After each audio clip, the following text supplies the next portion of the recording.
Sermon 68 de saint Augustin, la sagesse du monde. Matthieu 11, 25. Nous avons entendu le Fils de Dieu s'écrier « Je vous confesse, mon Père, Seigneur du ciel et de la terre ». Pourquoi le confesse-t-il? De quoi le loue-t-il? Parce que, dit-il, vous avez caché ces choses aux sages et aux prudents, et que vous les avez découvertes aux tout-petits. Quels sont ces sages et ces prudents? Quels sont ces petits? Quelles sont les vérités cachées aux sages et aux prudents, révélées aux tout-petits? Le Sauveur nomme ici sages et prudents ceux dont Paul a dit « Où est le sage? Où est le scribe? Où est l'investigateur de ce siècle ?» Dieu n'a-t-il pas convaincu de folie les sages de ce monde?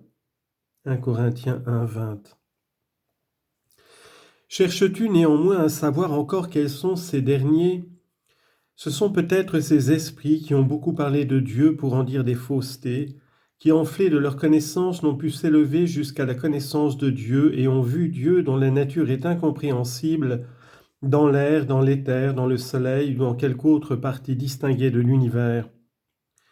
En contemplation devant la grandeur, la beauté et la force des créatures, ils se sont arrêtés là sans découvrir le Créateur.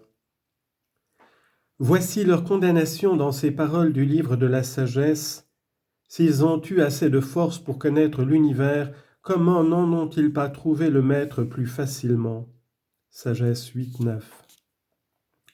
Leur crime est d'avoir consumé leur temps, leurs travaux et leurs raisonnements à sonder et pour ainsi dire à mesurer la créature.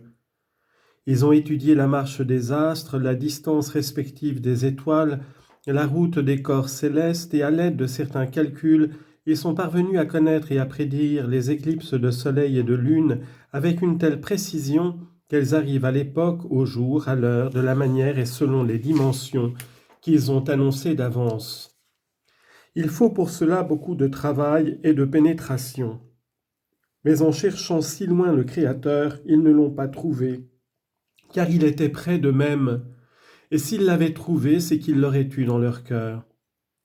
Si donc ils ont pu découvrir ainsi les rapports des astres, la mesure des temps, savoir et prédire les éclipses, n'est-ce pas à bon droit, n'est-ce pas avec une souveraine justice qu'ils sont accusés de n'avoir pas connu pour avoir négligé de le rechercher, celui qui a formé et ordonné tous ces êtres? Pour toi, ne t'inquiète pas beaucoup si tu ignores les courbes que décrivent les astres et les relations réciproques des corps célestes et des corps terrestres. Contemple la beauté du monde et loue les desseins du Créateur. Contemple et aime celui qui t'a fait. Sois surtout fidèle à ce point. Aime celui qui t'a fait parce qu'il t'a fait à son image pour l'aimer. Mais s'il est étonnant qu'à ces sages occupés de la créature, qu'à ces sages qui ont cherché le Créateur avec négligence et sans pouvoir le trouver, aient été cachées les vérités dont parlait le Christ quand il disait « Ces choses ont été cachées aux sages et aux prudents », il est plus étonnant encore que des sages et des prudents se soient rencontrés qui aient pu connaître Dieu. La colère de Dieu, est-il écrit, éclate du ciel sur l'impiété et l'injustice de ces hommes qui retiennent la vérité dans l'injustice. Quelle est cette vérité qu'ils retiennent dans l'injustice? C'est ce qui est connu de Dieu et manifeste en eux. Manifeste par quel moyen? Le voici. Dieu le leur a manifesté. Mais comment le leur a-t-il manifesté puisqu'il ne leur a pas donné sa loi?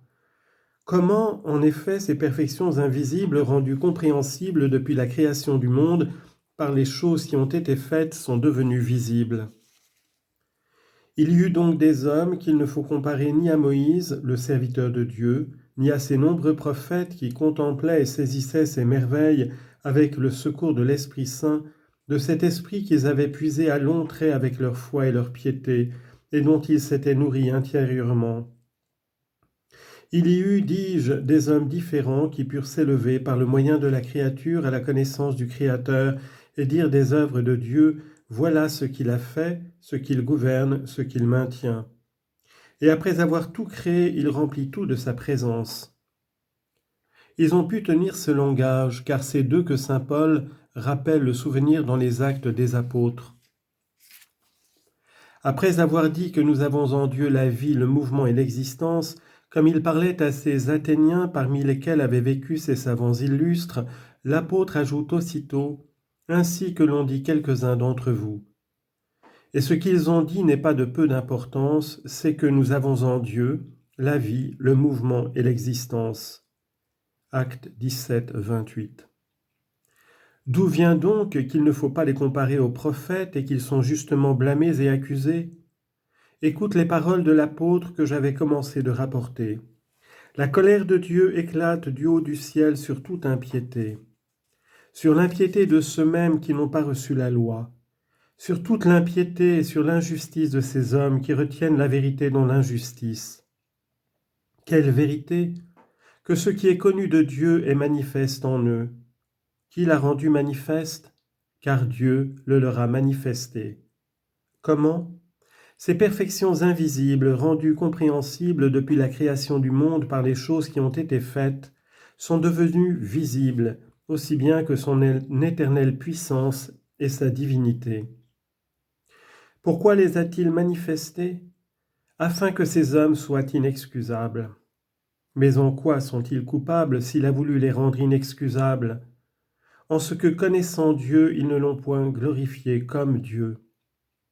Que dites-vous? Ils ne l'ont point glorifié comme Dieu, ils ne lui ont point rendu grâce.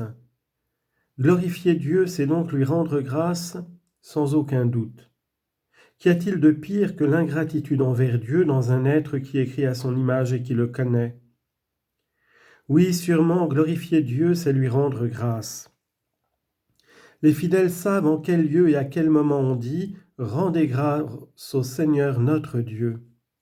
Or, qui rend grâce à Dieu sinon celui qui élève son cœur vers le Seigneur? Aussi ces hommes déclarés inexcusables sont réellement coupables, parce que, connaissant Dieu, ils ne l'ont pas glorifié comme Dieu, ni ne lui ont rendu grâce. Et qu'est-il arrivé? Ils se sont évanouis dans leurs pensées. Pourquoi se sont-ils évanouis, sinon pour avoir été orgueilleux? La fumée aussi s'évanouit en montant, et le feu brille et chauffe d'autant plus qu'il s'alimente plus près de la terre. Ils se sont évanouis dans leurs pensées, et leur cœur insensé s'est obscurci. Quoique plus élevée que le feu, la fumée n'est-elle pas noire? Considère enfin ce qui suit. Voici le point capital. En se disant sages, ils sont devenus fous. Romains 1, 18 à 22. Ils se sont arrogés ce qu'ils avaient reçu de Dieu, et Dieu leur a repris ses dons. Il s'est caché à ces orgueilleux, lui qui s'était révélé clairement à eux pendant qu'ils cherchaient le Créateur dans la créature. Le Sauveur dit avec raison, vous avez caché ces choses aux sages et aux prudents, soit à ceux qui, dans leurs investigations multipliées et leurs actives recherches, sont parvenus à connaître les créatures, mais nullement le Créateur, soit à ceux qui, connaissant Dieu, ne l'ont pas glorifié comme Dieu, ne lui ont pas rendu grâce et n'ont pu le voir qu'imparfaitement et sans utilité, à cause de leur orgueil. Vous avez donc caché ces choses aux sages et aux prudents, vous les avez révélées aux petits. À quels petits? Aux humbles. Sur qui repose mon esprit? Sur l'homme humble et paisible qui redoute mes paroles. Isaïe 66, 2. Sur l'homme humble et paisible qui redoute mes paroles. Pierre a redouté ces paroles, elles n'ont pas été redoutées par Platon. Conserve donc, pécheurs, ce qu'a perdu le grand philosophe. Vous avez caché ces choses aux sages et aux prudents, et vous les avez découvertes aux tout petits. Vous les avez cachées aux superbes et révélées aux humbles. Quelles sont ces choses? Quand le Sauveur parlait ainsi, il n'avait en vue ni le ciel ni la terre. Il ne les montrait pas du doigt en tenant ce langage. Qui ne voit en effet le ciel et la terre, les bons les voient comme les méchants, car Dieu fait lever son soleil sur les méchants comme sur les bons. Matthieu 5, 45. Quelles sont donc ces vérités? C'est que toutes choses m'ont été données par mon Père. Matthieu 11, 27.